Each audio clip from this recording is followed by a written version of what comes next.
Hello everybody. This purpose of this video is just to go over the workspace in Dreamweaver and to cover some of the key points in chapter 1 from the book. So one of the things you do want to do when you get a chance to look at Dreamweaver is just to move through the menu and take a look at some of the things in there, such as managing sites. We're going to go over this in a later video. For the purposes of this video, I just set up a temporary site which will hold the lessons that are available to you. You can download them from more content in the Blackboard links on your left and make use of the lessons that we have for Dreamweaver. And in this case, we're going to take and use lesson 1. So next thing, the main thing you want to learn from this video is to go to Windows, as we do with a lot of things, to make sure we've turned on options. And in this case, we want to make sure that some of these are turned on, including the workspace that we want. Generally, we want to start with a basic workspace layout such as standard. If you decide you want to use another one, that's okay. The panels you want to make sure that are available are Assets, CSS Designer, Document Object Model,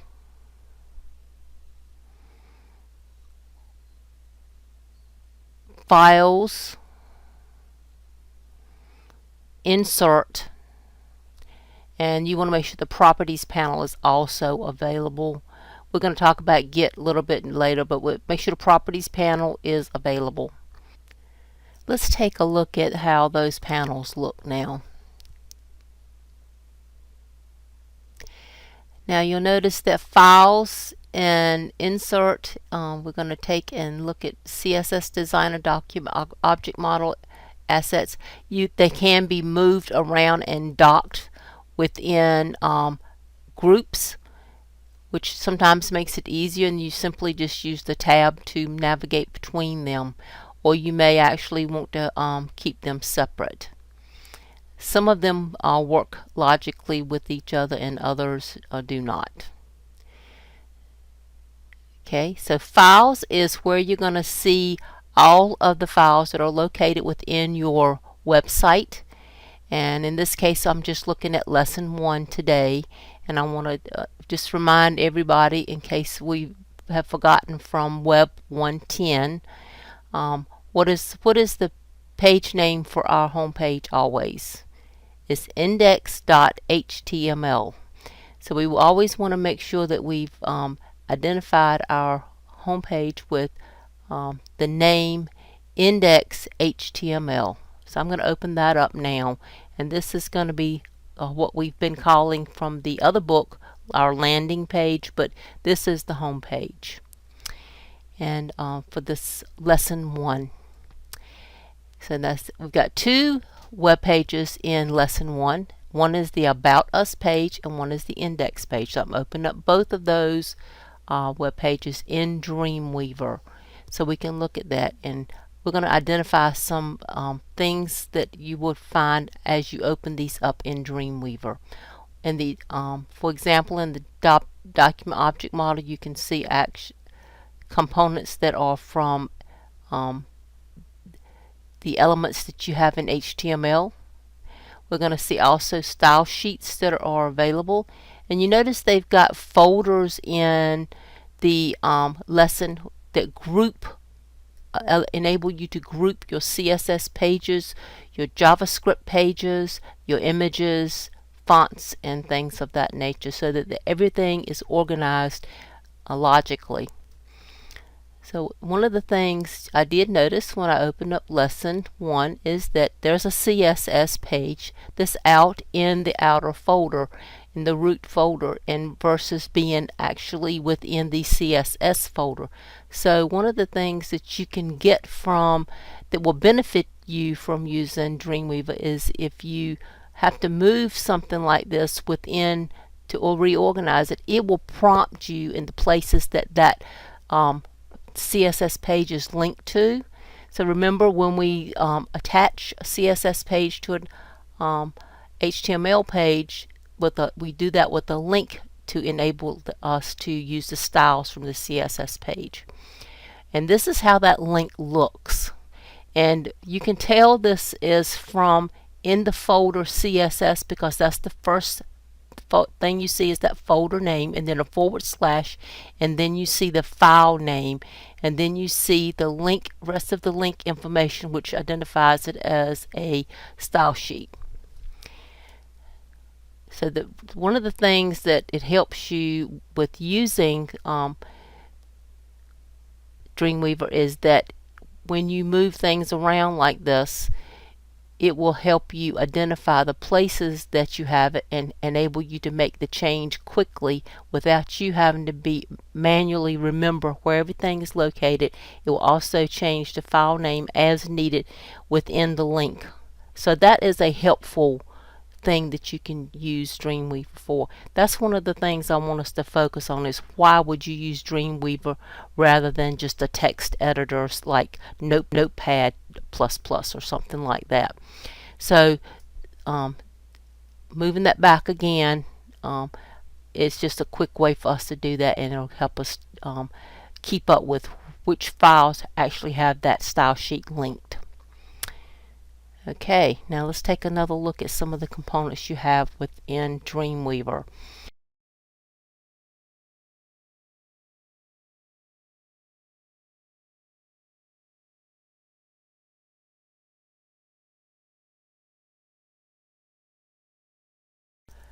Let's take a look now at the CSS Designer.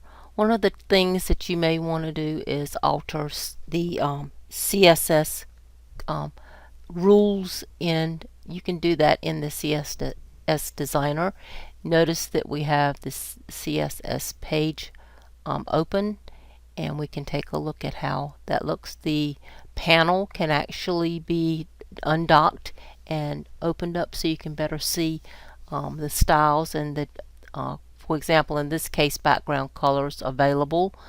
You can make use of different options in the rules and specify, in this case for the navigation bar, they've used a gradient color as well as establishing what the background color is.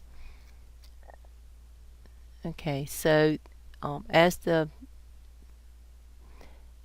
you make the changes, you can also take and make use of the element display in the live view. So that as you work with style sheets, you can see that there are multiple ways you can actually go into the style sheet and make a change as needed. You can work with the document object model to go into the particular HTML element to drill down to the style that's used. So there are multiple ways you can do that. So not only are the style sheets attached and linked to the HTML page, when you have JavaScript, that is also linked to your pages. So in this case, there are 2 JavaScript pages that are in lesson 1. They are linked to the index HTML page as well as the About Us page, which gives you some animation and interaction within the page. You can see the design view here.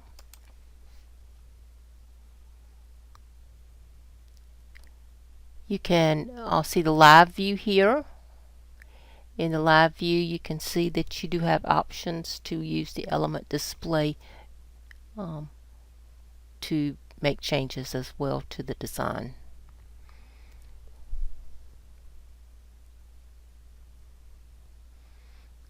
Change back to the design. You can also make use of other options within, such as the properties panel. Properties panel allows you to make some changes if you are working with CSS or with HTML, and you can make changes to the actual HTML elements. You can make changes within the actual text on the page, and you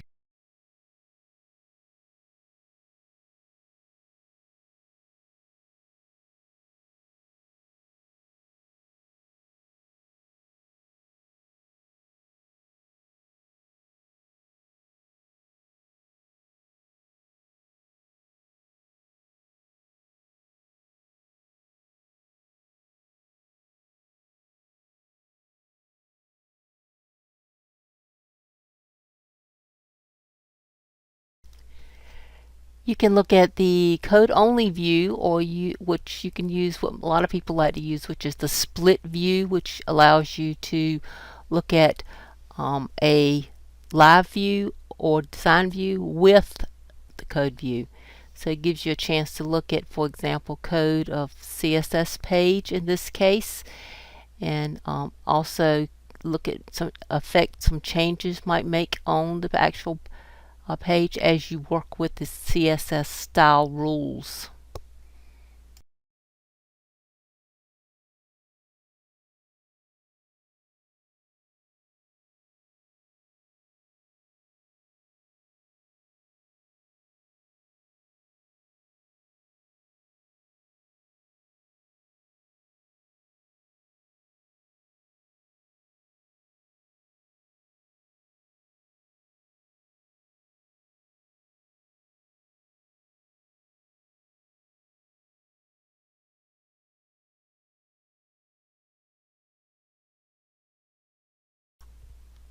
The CSS designer allows you to copy and paste styles from one rule to another, and in this we've worked with that a little bit, but let's take and go ahead and move this and style CSS designer back over and dock it in with our other panels. Okay.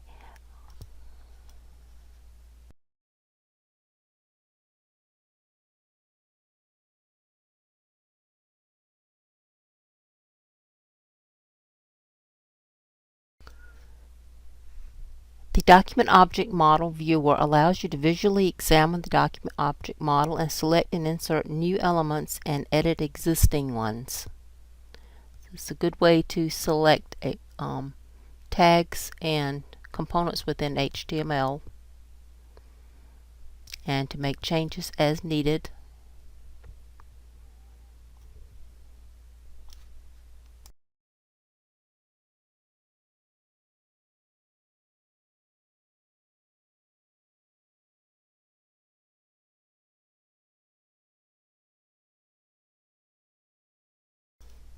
Another term we were going to discuss is Git.